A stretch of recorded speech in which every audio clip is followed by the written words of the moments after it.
Assalamualaikum warahmatullahi wabarakatuh. Alhamdulillahirrabbilalamin.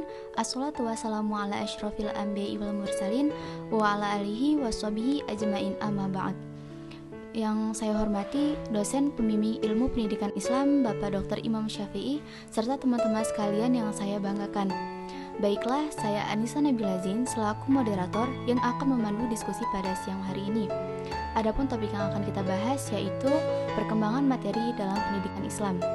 Materi yang pertama akan disampaikan oleh rekan saya, Arif Atma Mahendra. Kepadanya disilahkan.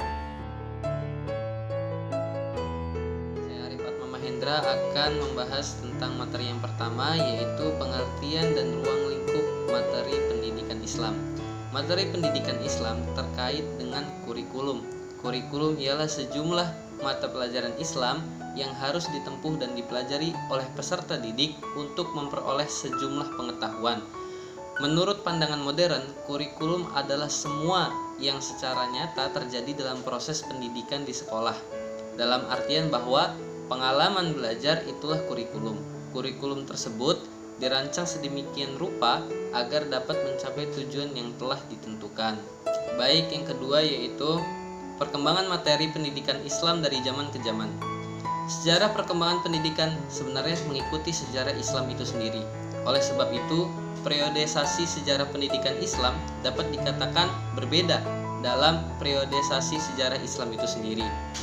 Harun Nasution membagi periodisasi ini ke dalam periode klasik, pertengahan, dan modern.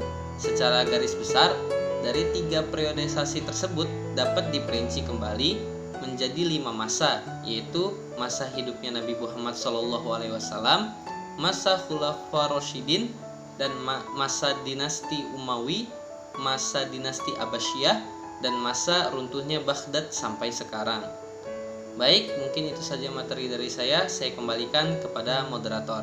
Terima kasih. Materi yang kedua akan disampaikan oleh saya sendiri, yaitu klasifikasi ilmu pendidikan Islam.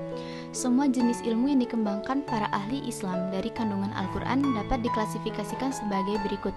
Yang pertama Al-Farabi, yang kedua Ibnu Khaldun, yang ketiga Al-Ghazali, yang keempat Ibnu Sina. Adapun konsep alternatif pengembangan materi pendidikan Islam, memang salah satu problem yang dihadapi dunia pendidikan Islam saat ini adalah masalah dualisme antara ilmu-ilmu agama dan ilmu-ilmu umum atau sekuler, atau dikotomi antara pendidikan agama dan pendidikan umum, sehingga menjadi kewajiban bagi perguruan tinggi Islam untuk memecahkan masalah tersebut. Dr. Kuto Wijoyo dalam bukunya Paradigma Islam Interpretasi untuk Aksi telah menetapkan 4 cara untuk mengatasi dualisme atau dikotomi tersebut. Sampai cara yang berusaha menginterpretasikannya, keempat peta tersebut adalah sebagai berikut. Yang pertama, memasukkan mata kuliah keislaman sebagai bagian integral dari sistem kurikulum yang ada. Yang kedua, menawarkan mata kuliah pilihan dalam studi keislaman, yakni setelah peserta didik diwajibkan menempuh mata kuliah studi keislaman pada tingkat tertentu. Kemudian, mereka diharuskan memilih studi-studi Islam bebas pada tingkatan berikutnya seperti tafsir, fikih, hadis, dan seterusnya. Yang ketiga, menawarkan diajarkannya mata kuliah filsafat ilmu untuk memberikan latar belakang filosofis mengenai semua mata kuliah umum yang diajarkan atau memberikan wawasan epistemologisnya yang pada gilirannya dapat diintegrasikan ke dalam orde dan hierarki keislaman. Yang keempat, terlebih dahulu mengintegrasikan semua disiplin ilmu di dalam kerangka kurikulum Islam. Dalam arti, pada tahun-tahun pertama, peserta didik menempuh semua mata kuliah dasar yang sudah terintegrasikan di dalam kurikulum yang sudah dipadukan antara ilmu-ilmu keislaman dan ilmu-ilmu umum. Kemudian, pada jenjang berikutnya, peserta didik disuruh memilih spesialisasi yang dimiliki.